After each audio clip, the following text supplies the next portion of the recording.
क्या इतिहास हमसे कुछ छुपा रहा है? क्या होगा अगर मैं आपसे कहूं कि जिसे आप मिथक या कहानी समझते हैं, वो कभी इस धरती पर सच में चलते फिरते थे? 20 फीट के इंसान, पहाड़ों जैसे शरीर और ऐसी ताकत जो आज की मॉडर्न इंजीनियरिंग को भी फेल कर दें। क्या जाइंट्स सिर्फ कहानियों में थे, या फिर हमने उनके अस्तित्व के सबूत खुद मिटा दिए? चलिए, आज सच की परतों को उधेड़ते हैं। कंकालों का रहस्य, सच या डिजिटल कलाकारी?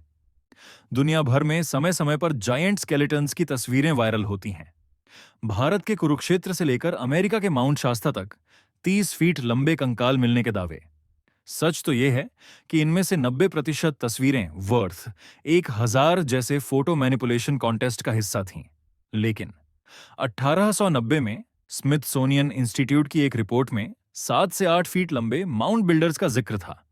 अगर सब झूठ है तो वो सरकारी रिकॉर्ड्स कहाँ गए? ये महज इत्तेफाक नहीं हो सकता कि हजारों मील दूर बैठी सभ्यताएं एक जैसा झूठ बोलें। हिंदू धर्म, भीम के पुत्र घटोत्कच और कुंभकर्ण जैसे विशालकाय योद्धा। बाइबल, नेफिलिम, वो देवदूत जो धरती पर आए। ग्रीस और नॉर्स, टाइटन्स और जोटुन, जिन्होंने देवताओं से युद्ध किया। क्या ये इंसानी काम है? लेबनान के बाल्बेक में 800 टन के पत्थर, ट्रिलिथॉन लगे हैं। आज की क्रेन भी इन्हें उठाने में हांफ जाए। सवाल, क्या उस समय के इंसान इतने एडवांस थे, या फिर उन्हें बनाने वाले हाथ हमसे कहीं ज्यादा बड़े और शक्तिशाली थे? कुछ शोधकर्ता मानते हैं कि ये ऊंचे दरवाजे और भारी पत्थर सामान्य कद काठी के लोगों के लिए थे ही नहीं। अगर इंसान का साइज 2 गुना होता है तो उसका वजन 8 गुना बढ़ जाता है।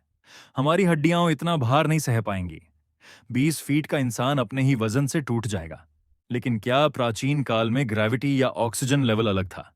जैसे करोड़ों साल पहले डायनासोर विशाल थे, क्या इंसान भी वैसे ही बड़े हो सकते थे? थ्योरी कहती है कि मेनस्ट्रीम साइंस अपनी इवोल्यूशन थ्योरी को बचाने के लिए सच छुपाती है। लोग कहते हैं कि जब भी कहीं बड़े कंकाल मिलते हैं, सीक्रेट एजेंसीज आकर उन्हें जब्त कर लेती हैं, क्योंकि अगर जायंट्स सच साबित हुए तो इतिहास की पूरी किताब फिर से लिखनी पड़ेगी। क्या है अंतिम सच?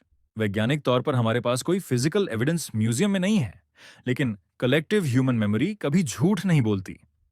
दुनिया के हर कोने में मौजूद ये कहानियां में इशारा करती हैं कि इतिहास का एक ऐसा चैप्टर है जिसे फाड़ कर फेंक दिया गया है। शायद वो जाइंट्स आज हमारे बीच नहीं हैं, लेकिन उनके छोड़े हुए ये निशान, ये विशाल मंदिर, ये रहस्यमयी कंकाल और दुनिया भर की अलग अलग सभ्यताओं में मिलती एक जैसी कहानियां, क्या ये सब सिर्फ संयोग है? मिस्र के पिरामिड, भारत के प्राचीन मंदिर, दक्षिण अमेरिका की विशाल पत्थर संरचनाएं, कैसे हजारों साल पहले इंसानों ने बिना आधुनिक मशीनों के इतने भारी पत्थरों को उठाया, या फिर क्या किसी और ने उनकी मदद की थी? क्या यह सिर्फ मानव इंजीनियरिंग की प्रतिभा थी? क्या इतिहास में एग्जैजरेशन हुआ है, या कुछ खोजें पब्लिक से छुपा दी गईं? अगर कभी सच सामने आया और पता चला कि हमसे इतिहास का एक बड़ा अध्याय छुपाया गया था, तो क्या हम तैयार हैं उस सच्चाई के लिए? दुनिया की हर प्राचीन सभ्यता, चाहे वो यूनान हो, भारत हो और नॉर्स हो या माया सभ्यता, सबके पास जायंट्स की कहानी क्यों है? क्या ये कलेक्टिव इमेजिनेशन है या कलेक्टिव मेमोरी? शायद वो जायंट्स आज हमारे बीच नहीं हैं, लेकिन अगर उनके अस्तित्व के सबूत सच में कहीं छुपे हैं, तो वो मिटाए नहीं गए, बस दबाए गए हैं। और सवाल ये नहीं है कि जायंट्स थे या नहीं, सवाल ये है, क्या हम सच जानना चाहते भी हैं? आप क्या सोचते हैं, जायंट्स सिर्फ मिथक हैं, या फिर इतिहास का छुपा हुआ सच?